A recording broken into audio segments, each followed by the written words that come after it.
Hello دوستو، میرے YouTube channel پر خوش آمدید۔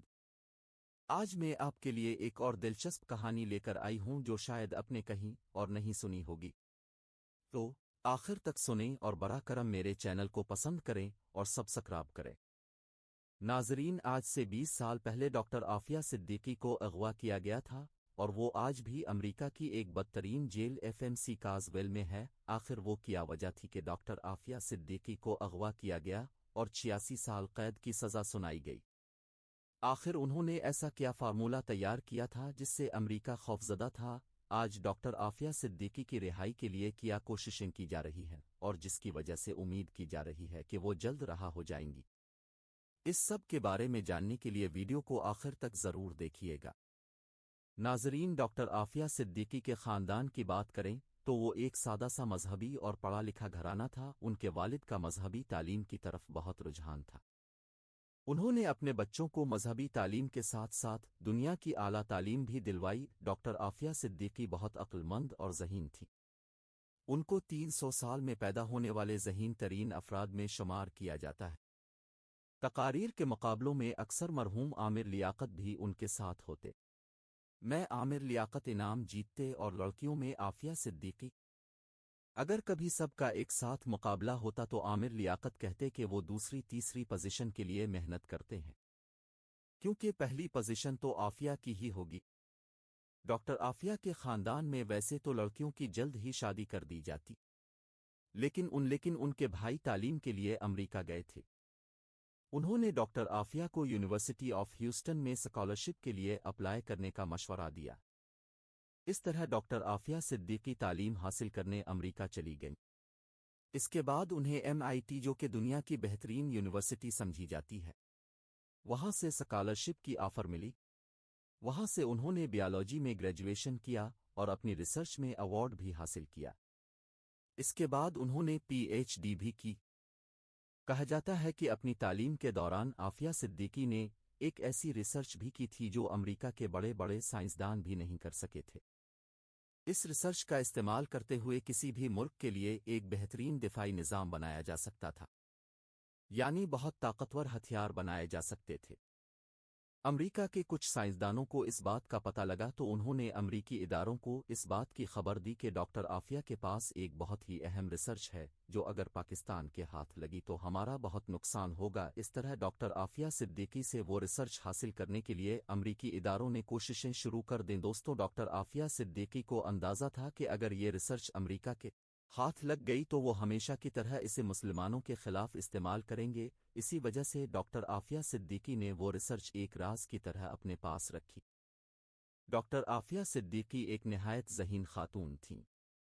انہوں نے یہ ذہانت بہترین طریقے سے استعمال کی تھی۔ انہوں نے ایک ایسا پلان تیار کر رکھا تھا کہ جس سے مسلمانوں کو قرآن کی صحیح معنوں میں تعلیم دی جاتی۔ انہوں نے اپنی پڑھائی کے دوران تعلیمی اداروں میں کچھ ایسی تقاریر بھی کی جس میں انہوں نے اس بات کا اظہار کیا کہ اب مسلمانوں کو ایک ساتھ مل کر کھڑے ہونا چاہیے۔ کس طرح وہ بچپن سے ہی مسلمانوں کو قرآن کی تعلیم دلوانا چاہتی تھی۔ ان کا پلان تھا کہ بچے قرآن پر فوکس کرتے ہوئے دنیاوی تعلیم بھی قرآن کے ذریعے ہی حاصل کریں۔ وہ بزنس کے اصول قرآن سے سیکھیں گے، انہیں طب قرآن کے ذریعے سکھایا جائے گا، ایک ملک کو چلانے کے اصول قرآن اور حضرت محمد صلی اللہ علیہ وآلہ وسلم کی زندگی سے سکھائے جائیں گے۔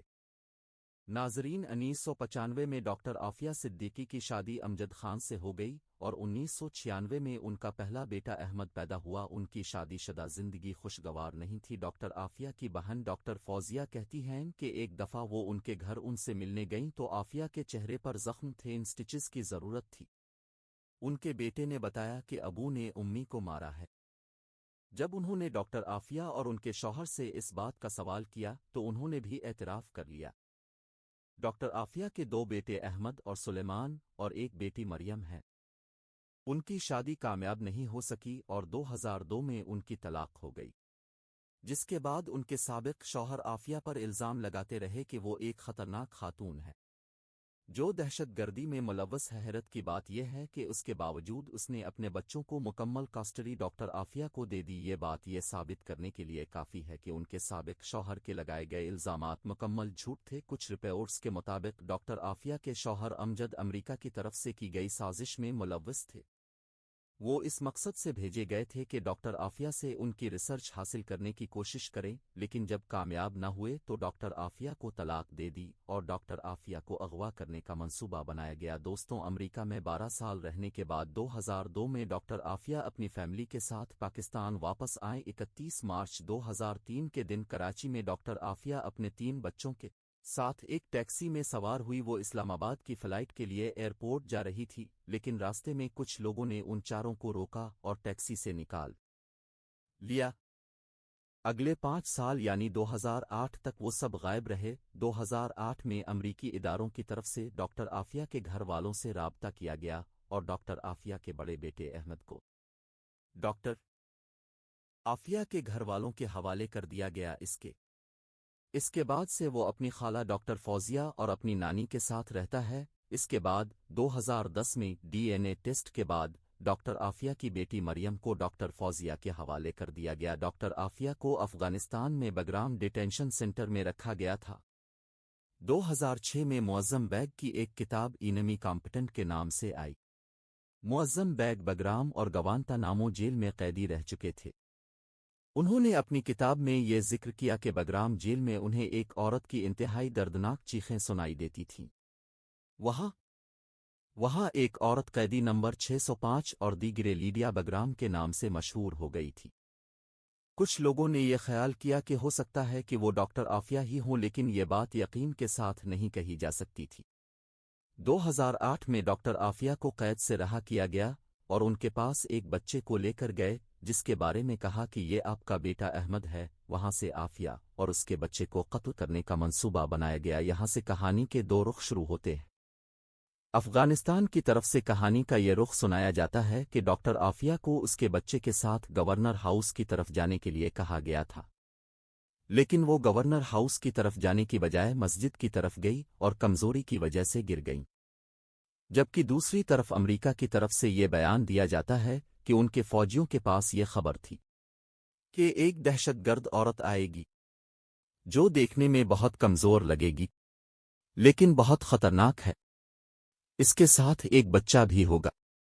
حکم دیا گیا تھا کہ جیسے ہی اس عورت کو دیکھو فوراً اسے قتل کر دو، تو انہوں نے ان کو دیکھتے ہی شوٹ کر دیا اور قتل کر دیا گیا۔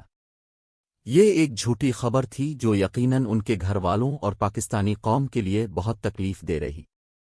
ڈاکٹر عافیہ پر الزام لگایا گیا کہ انہوں نے امریکہ کے فوجی افسروں پر قاتلانہ حملہ کرنے کی کوشش کی ہے، جبکہ عینی شاہدین کے مطابق عافیہ اتنی کمزور حالت میں تھی کہ مسجد کی دیوار کے قریب گر گئی تھی۔ دوستوں، سوال یہ ہے کہ اس حالت میں انہوں نے فوجی افسروں پر حملہ کیسے کیا؟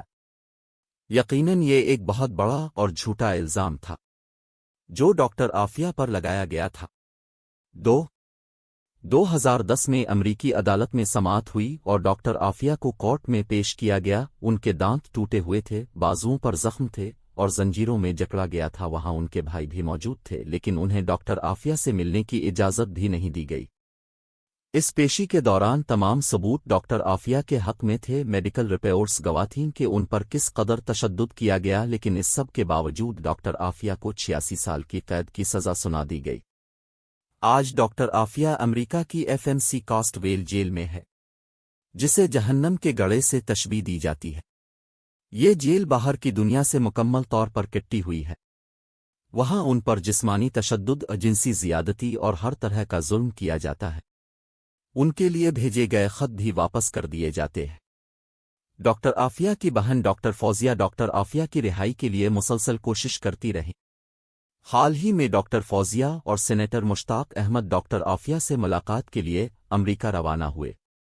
ڈاکٹر عافیہ کے اغوا کے 20 سال بعد ان کی بہن ان سے ملنے گئی تو ان سے ہاتھ ملانے اور گلے ملنے کی اجازت بھی نہیں دی۔ کمرے کے ایک حصے میں قوم کی بیٹی ڈاکٹر عافیہ تھیں اور دوسری طرف ڈاکٹر عافیہ کی رہائی اور وطن واپسی کے لیے کی جانے والی کوششوں کو کامیاب کرے اور ہمیں اپنے عظیم لوگوں کی قدر کرنے والا بنا دے۔